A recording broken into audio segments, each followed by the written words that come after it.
Todo comenzó con pequeños comentarios y miradas que parecían inofensivas.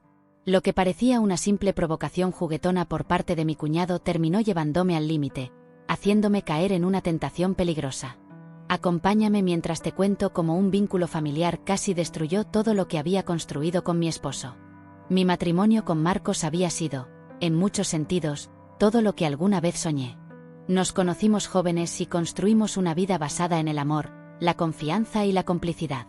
Pero con los años, la rutina se fue instalando, y la pasión que antes nos unía empezó a desvanecerse lentamente. Aunque seguía amando a Marcos, había momentos en los que me sentía atrapada, añorando la chispa que hacía mucho no sentía. Durante ese tiempo, Mateo, el hermano menor de Marcos, siempre estuvo presente. En todas las reuniones familiares, él traía un aire fresco, relajado, y por mucho tiempo lo vi solo como un buen cuñado.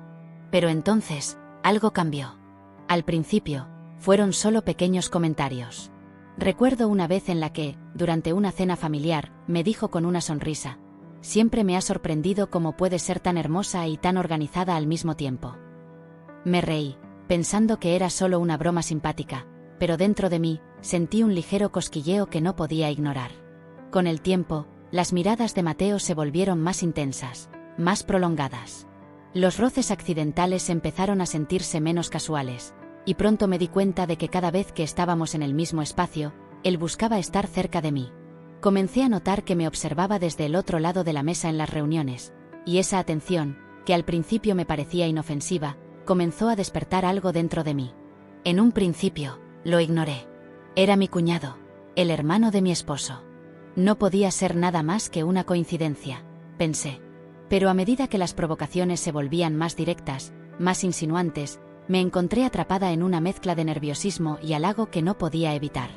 Estaba jugando con fuego, lo sabía, pero no podía ignorar cómo Mateo me hacía sentir. Un fin de semana, Marcos se fue de viaje por trabajo. Mateo vino a casa para ayudarme con unas reparaciones que habíamos postergado por mucho tiempo. Estuvimos juntos todo el día, trabajando en pequeñas tareas y compartiendo conversaciones ligeras, pero la tensión entre nosotros era palpable. Cada vez que nuestras miradas se cruzaban, sentía mi corazón latir con fuerza. Sabía que estaba a punto de cruzar una línea que nunca debía haber considerado. Cuando terminamos las reparaciones, Mateo sugirió que tomáramos un descanso. Nos sentamos en el sofá con unas copas de vino, y la conversación se volvió más personal, más íntima.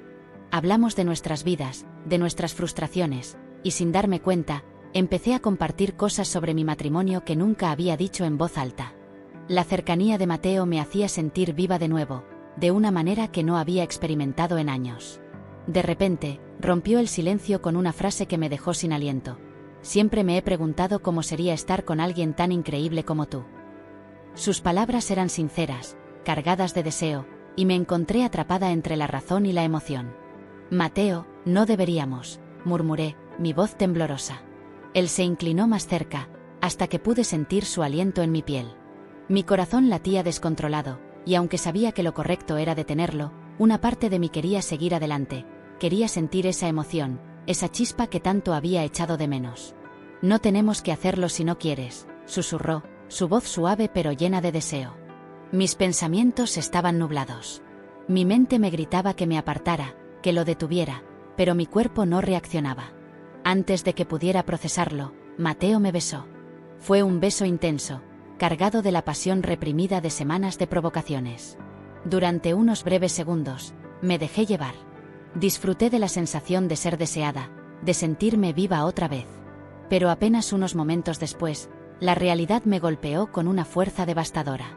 Me aparté rápidamente, con el corazón desbocado y una oleada de culpa invadiendo cada parte de mi ser. «No puedo hacerle esto a Marcos», susurré, sintiendo las lágrimas acumulándose en mis ojos. Mateo me miró, su expresión llena de sorpresa y arrepentimiento. «Lo siento», dijo, aunque el deseo aún brillaba en sus ojos. Me levanté apresuradamente, incapaz de soportar el peso de lo que acababa de suceder. Mi mente estaba en caos, y mientras me dirigía a la puerta, las lágrimas comenzaron a correr por mi rostro. Sabía que había traicionado a Marcos, aunque solo fuera por un instante, por un momento de debilidad. Ese beso, esa tentación casi lo arruinó todo. Esa noche fue una lección dolorosa sobre lo fácil que es ceder a la tentación cuando te sientes vulnerable. Aprendí que aunque la emoción y el deseo pueden ser intensos, no vale la pena sacrificar una relación construida con amor y confianza por un momento de debilidad. En los días que siguieron, me sentí abrumada por la culpa.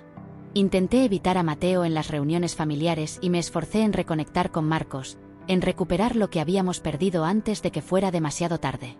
Cada vez que lo miraba, el peso de mi secreto me consumía, pero sabía que no podía confesar lo que había sucedido.